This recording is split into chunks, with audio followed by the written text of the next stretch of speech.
भारत के north east में बहुत सारी पहाड़ियां हैं और वहां से क्वेश्चन बार बार एग्जाम में आपसे पूछा जाता है। तो नॉर्थ ईस्ट की पहाड़ियों को बिल्कुल मैप के थ्रू आप लोग याद कर लीजिएगा, किस राज्य में कौन सी पहाड़ियां, और बहुत सी पहाड़ियां ऐसी हैं जो वहाँ की जनजातियों के नाम पर है। तो उसको आप बहुत अच्छे से देख लीजिएगा। अगर यहाँ से क्वेश्चन एग्जाम में आए तो आप लोगों को गलत ना होने पाए, तो आप बिल्कुल मैप के थ्रू इसको पढ़ लीजिएगा। ठीक है, हम लोग देखते हैं मैप के थ्रू कैसे इसको पढ़ना है, कैसे इसको हमें याद करना है। अगर नॉर्थ ईस्ट की पहाड़ियों को मैप के अनुसार देखते हैं तो याद रखना, यहाँ पर आप देख सकते हैं, यहाँ पर बृहद हिमालय का क्षेत्र है, ये बृहद हिमालय के अंतर्गत ही आता है। तो याद रखना यहाँ पे कई पहाड़ियां हैं, जैसे आप याद रखिएगा, यहाँ डाफला पहाड़ी कहाँ पर है, अरुणाचल प्रदेश में, ये जनजाति के नाम पर है। इसके बाद यहाँ पे देख सकते हैं मिरी की पहाड़ी है, ये भी जनजाति के नाम पर है। यहाँ पे देख सकते हैं आबोर पहाड़ी है, ये भी जनजाति के नाम पर है। और यहाँ पर मिसमी पहाड़ी है, ये भी जनजातियों के नाम पर है। तो ये सब पहाड़ी जनजातियों के नाम पर है, सब अरुणाचल प्रदेश में, याद रखिएगा। इसके बाद याद रखिएगा, यहीं पर अरुणाचल प्रदेश में ही यहीं पे पटकाई बूम पहाड़ी पर है, याद रखिएगा। पटकाई बूम पहाड़ी याद रखना, ये हिमालय का हिस्सा है, खास करके याद रखना पूर्वोत्तर हिमालय का। और याद रखना इससे म्यांमार और याद रखना भारत की सीमा का निर्धारण होता है। और हम साउथ में अगर आते हैं तो यहाँ नागा पहाड़ी है, जो आपका नागालैंड में है। और इसके बाद आप देखिएगा यहाँ पे लिखा है पूर्वी जो है आपका मणिपुर पहाड़ी, जो आपका मणिपुर में है। इसके बाद अगर बात करते हैं, यहीं पर याद रखना लेमा टोल पर्वतमाला कहाँ पर है, ये भी आपका मणिपुर में, ये भी क्वेश्चन एग्जाम में आया हुआ है।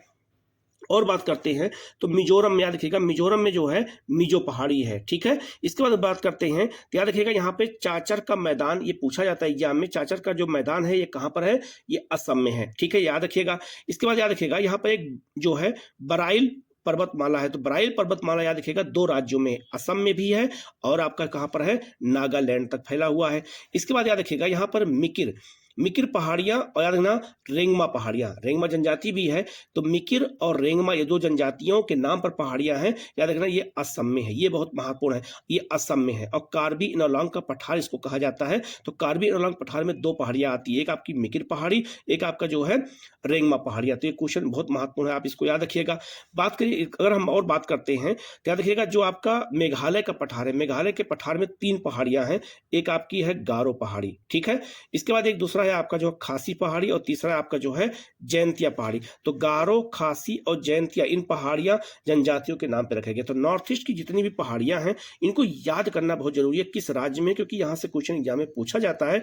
और सिविल सर्विस के जो एग्जाम में कोर एरिया माना जाता है, पहाड़ियों के माध्यम से या ज्योग्राफी के माध्यम से देखा जाए। ठीक है, शिव सागर का मैदान, ये भी याद रखिएगा, ये भी असम में है, ये पेट्रोलियम के लिए जाना जाता है। और माजुली द्वीप आप देख सकते हैं, ये आपका ब्रह्मपुत्र नदी पर, ये विश्व का सबसे बड़ा नदी है, द्वीप भी है। ठीक है, ब्रह्मपुत्र नदी भी आप देख रहे होंगे। तो याद